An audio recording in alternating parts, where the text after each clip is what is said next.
ये कहानी है लखन और बिरजू नाम के दो दोस्तों की। बिरजू और लखन दोनों ही बचपन के पक्के दोस्त थे। समय के साथ साथ अब दोनों बड़े हो चुके थे और दोनों की शादी हो चुकी थी। लखन की पत्नी का नाम सीमा है और उनकी एक प्यारी सी बेटी है। लखन की पत्नी सीमा बहुत समझदार और सहनशील है। बिरजू की पत्नी का नाम अनुराधा है। उनको दो प्यारे से बच्चे हैं। लखन और बिरजू दोनों ही बड़े व्यापारियों के दुकानों पर मजदूरी करते थे और मजदूरी से जो पैसे आते वह दोनों अपनी अपनी पत्नियों को दे देते थे। लेकिन कुछ समय से लखन के पास कोई काम नहीं था, जिससे उनके घर में बहुत परेशानी हो रही थी। आखिर ऐसे कब तक चलेगा? हमें खर्चा चलाने के लिए पैसे की जरूरत है। मेरे पास माँ के दिए जो कंगन थे उसे गिरवी रखकर इस हफ्ते का राशन जैसे तैसे लेकर आई हूँ। अब ऐसा और नहीं चलेगा। तुम कब से घर पर बैठे हो? कोई काम क्यों नहीं ढूंढते? मैं कोशिश तो कर रहा हूं, लेकिन अब भी कुछ काम मिल नहीं रहा है। तुम जानती हो कि बाहर कितनी मुश्किलें हैं। मैं समझती हूँ, लेकिन तुम और भी कोशिश कर सकते हो। हमारे बच्चों की पढ़ाई और घर का खर्च सब कैसे चलेगा? बिरजू को देखो, वो भी तो रोज काम पर जाता है और तुम्हें देखो, रोज यूं ही खाली हाथ लौट आते हो। तुम जाकर बिरजू से ही बात करके देखो, क्या पता वही तुम्हें कहीं काम दिलवा दे। तुम ठीक कहती हो सीमा। मुझे एक बार बिरजू से इस बारे में बात करके देखना चाहिए। तुम फिक्र मत करो, मैं सब ठीक कर दूंगा। तुम बस मुझे कुछ समय दो।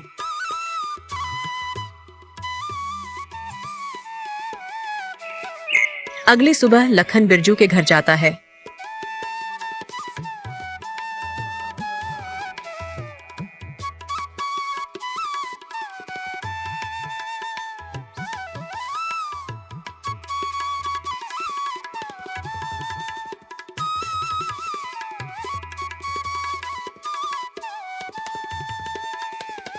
घर पर कोई है क्या?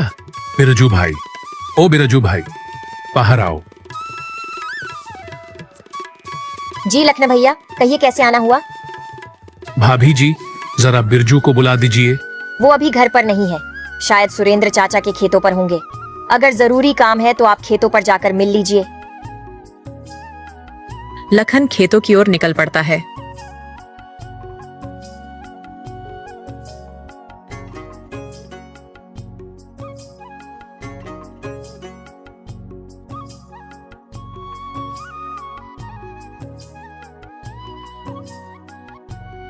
बिरजू, क्या तुम्हारे यहाँ काम करने की कोई जगह है? मुझे भी कोई नौकरी मिल जाए तो अच्छा रहेगा। देख लखन, मुझे तो इस बारे में ज्यादा पता नहीं है, लेकिन अगर तुम चाहो तो मेरे साथ सेठ जी के पास चल सकते हो। हम उनसे बात कर सकते हैं। अगर कोई काम होगा तो तुम्हें जरूर रख लेंगे। अच्छा है बिरजू, मैं तो बस किसी भी तरह से काम करना चाहता हूँ। चलो, हम सुबह ही चल पड़ते हैं।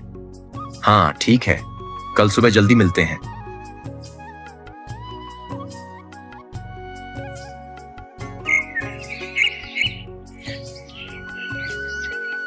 अगले दिन सुबह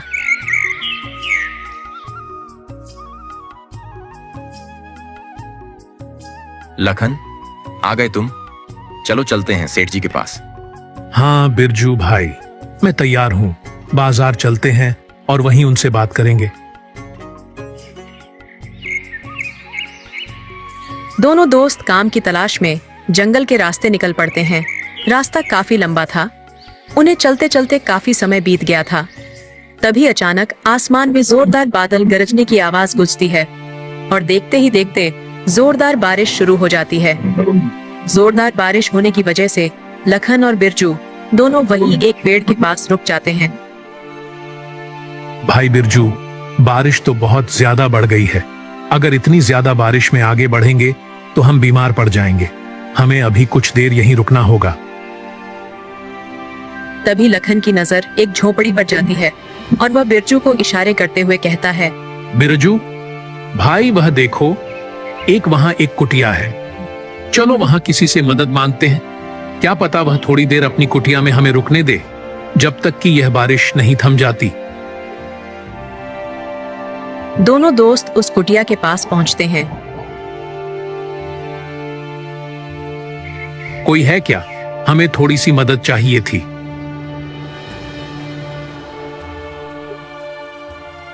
हाँ बेटा, अंदर आ जाओ। जब दोनों अंदर आते हैं तो उन्होंने देखा कि अंदर एक बूढ़ी माँ बैठी हुई थी।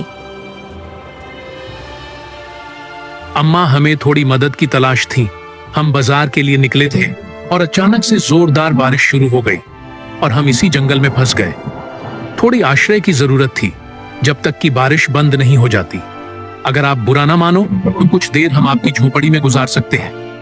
बस बारिश रुकने के बाद हम यहाँ से चले जाएंगे। हाँ क्यों नहीं बेटा, बैठो। तुम जितनी देर चाहे यहाँ रुक सकते हो। दोनों वहां चुपचाप बैठ जाते हैं। बूढ़ी माँ चूल्हे पर खाना बना रही थी। खाने की बहुत सुगंधित खुशबू आ रही थी। खाने की खुशबू दोनों का ध्यान बार बार चूल्हे की तरफ ले जा रही थी, पर वह यह सोचकर अपने मन को मार लेते कि बूढ़ी अम्मा ने थोड़ा सा ही पकाया होगा। अम्मा उन दोनों की मन की बातें अच्छे से पढ़ लेती हैं। आ जाओ बेटा, खाना खा लो, खाना पक गया है। दोनों का मन तो खाने के लिए काफी कर रहा था, पर वह अपने मन को टालते हुए कहते हैं, नहीं अम्मा, आप खाओ। आपने तो थोड़ा ही खाना पकाया होगा, पहले आप खा लो।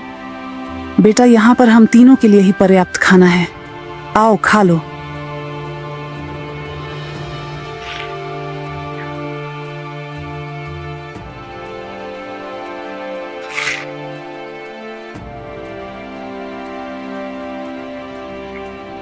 अम्मा, यह खाना तो बहुत ही स्वादिष्ट है। ऐसा स्वाद तो हमने आज से पहले कभी नहीं चखा। अम्मा, आप यहाँ इतने घने जंगल में अकेले रहते हो, आपका क्या कोई परिवार नहीं है? बेटा, मेरा भी एक जमाने में भरा फूला परिवार था। हम एक छोटे से गांव में रहते थे। एक दिन अचानक से उस गांव में भयंकर तूफान के साथ बाढ़ आया और मेरे पति, बेटे, बहू, पोते सबको बहा ले गया। बस मैं ही बच गई और अब मैं इस जंगल में रहती हूँ। मेरा अपना कोई नहीं है।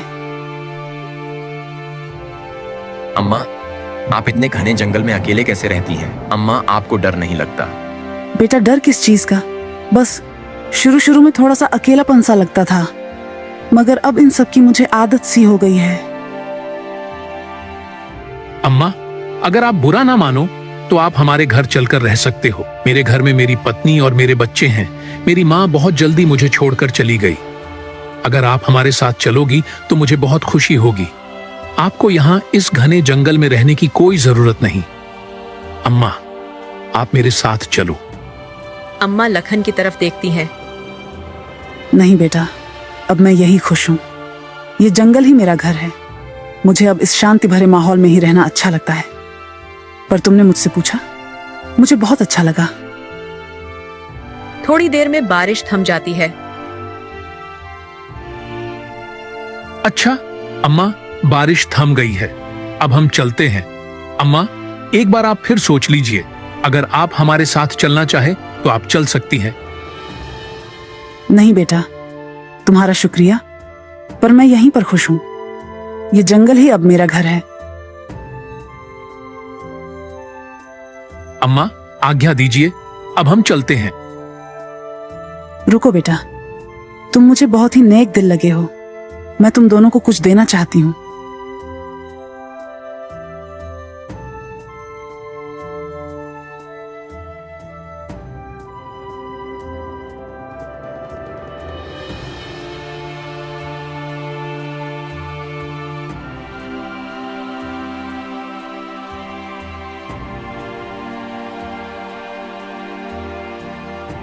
बूढ़ी अम्मा एक संदूक उठाती है और वह संदूक लखन और बिरजू को थमाते हुए कहती है, बेटा, यह मेरे जीवन की जमा पूंजी है जो मैं तुम्हें दे रही हूँ।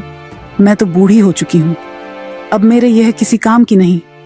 तुम दोनों इसे रख सकते हो और इसमें जो भी है उसे तुम आपस में आधा आधा बांट लेना।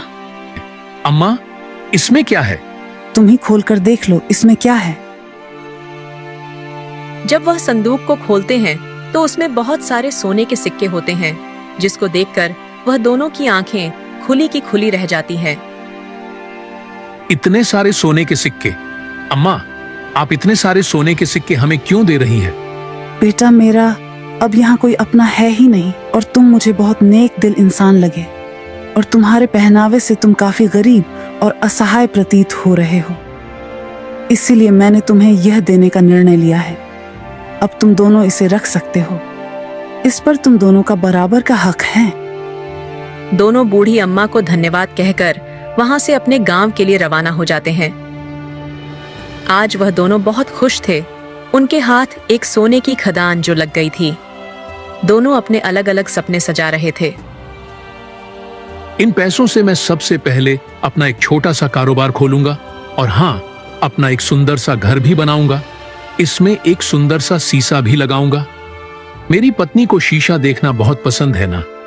और अपनी बिटिया के लिए एक सुंदर बस्ता भी लाऊंगा। वह काफी दिन से मुझसे बस्ते की मांग कर रही थी और उसका एक अच्छे स्कूल में दाखिला करवाऊंगा।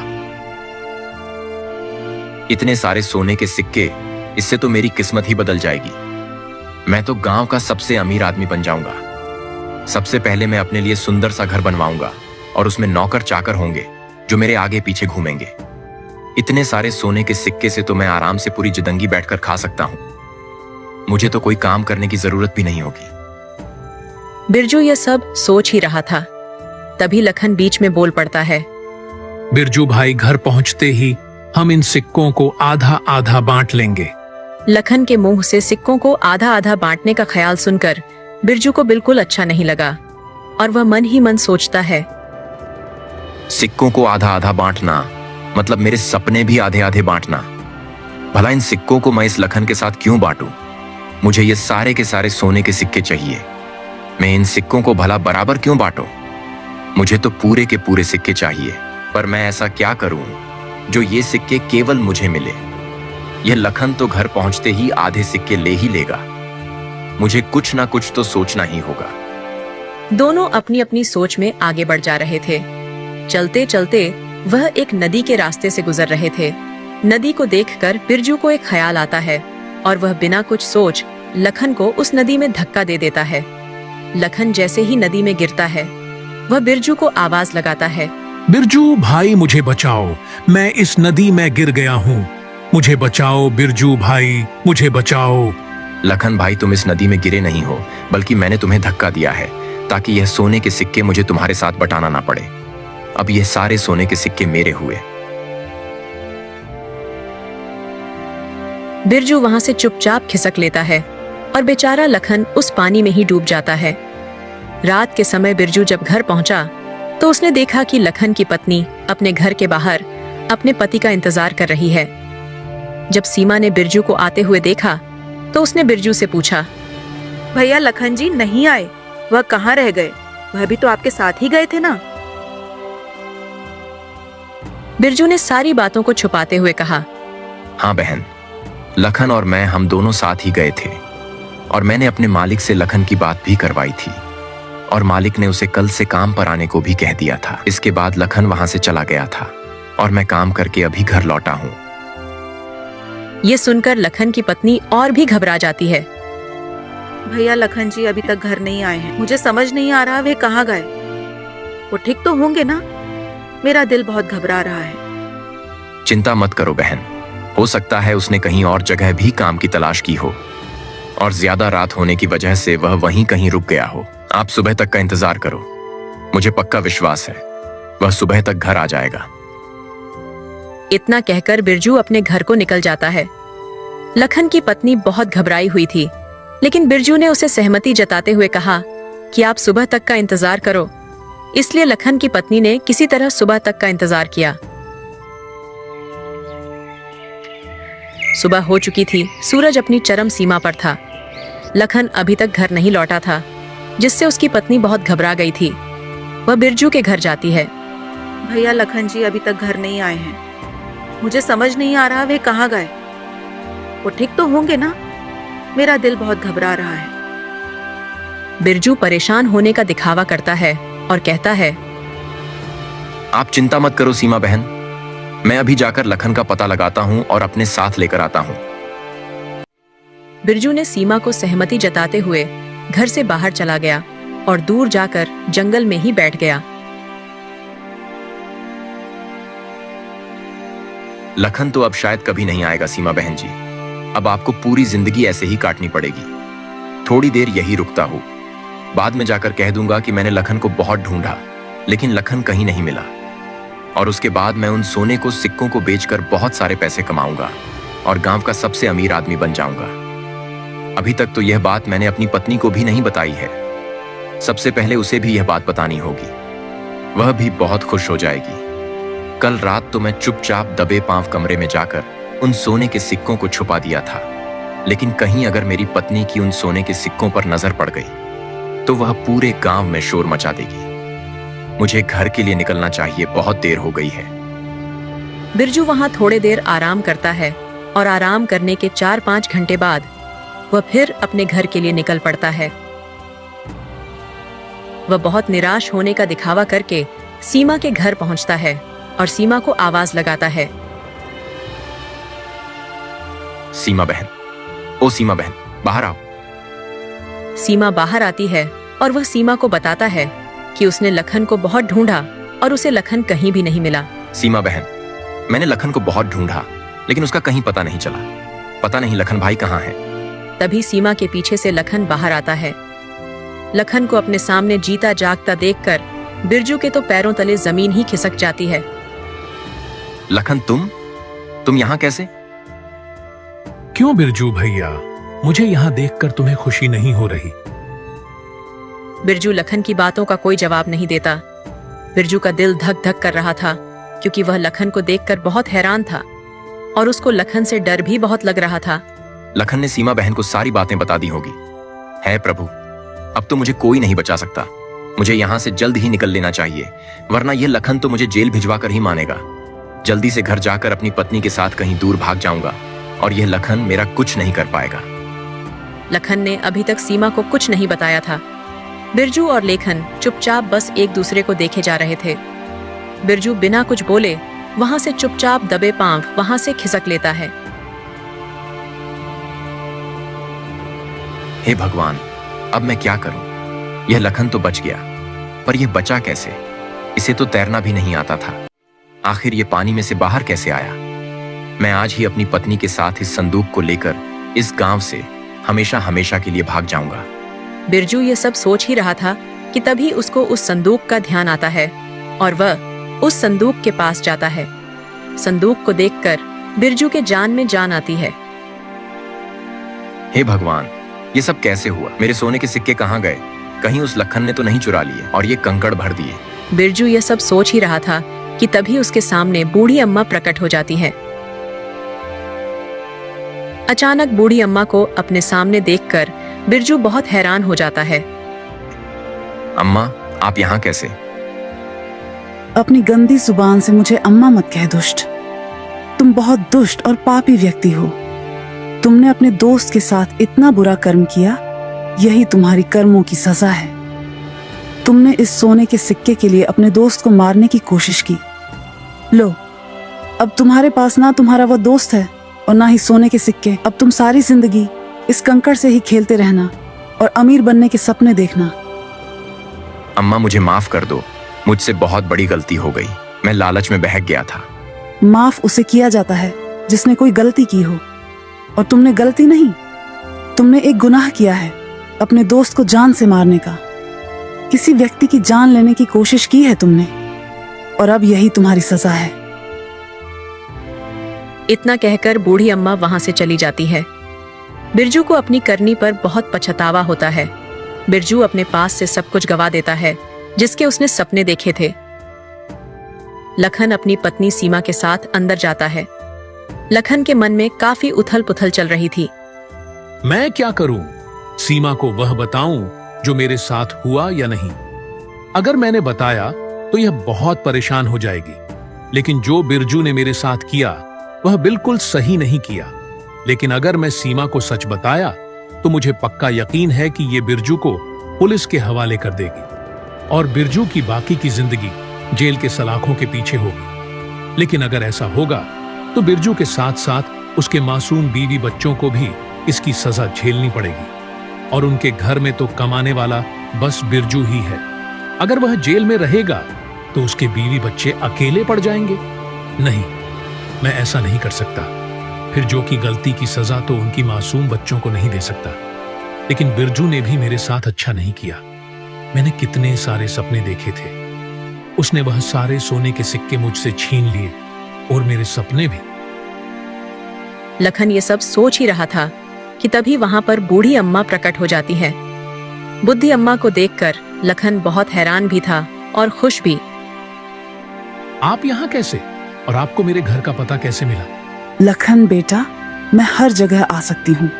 मुझे हर जगह का पता मालूम है। इतना कहकर बूढ़ी अम्मा अपने जादू से एक संदूक प्रकट करती है। अम्मा, यह तो वही संदूक है ना जो आपने मुझे दिया था? हाँ लखन बेटा, ये वही संदूक है और अब यह तुम्हारा हुआ। पर माँ, यह संदूक तो बिरजू के पास था ना?